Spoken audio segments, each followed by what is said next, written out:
আল্লাহ বলছেন মানুষের মধ্যে কিছু মানুষ আছে, সবাই না, ওয়া মিনান নাস, মানুষের মধ্যে কিছু মানুষ আছে যারা কিনা মাইয়াশরি নাফসাহু ইবতিগা মারদাতিল্লাহ, যেই মানুষগুলো আল্লাহ পাকের সন্তুষ্টির জন্য তাদের নফসটাকে বিক্রি করে দিয়েছে।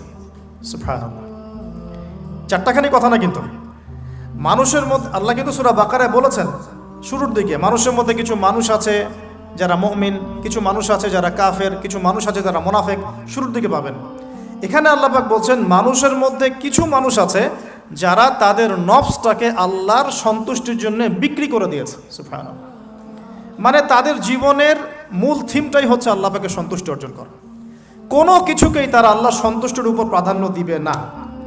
যদি কোটি টাকার অফার আসে হারাম, সে সেটা রিজেক্ট করবে, আল্লাহ নারাজ হবে। একটা সুন্দরী মেয়ে যদি জেনার অফার করে, সে রিজেক্ট করবে, কারণ সে আল্লাহকে ভয় করে। সে আল্লাহ পাকের জমিনের উপরে গায়রুল্লাহ বা কুফফারদের, তাগুতদের কোনো লজ ইমপ্লিমেন্ট করতে পারবে না, কারণ সে আল্লাহকে ভয় করে।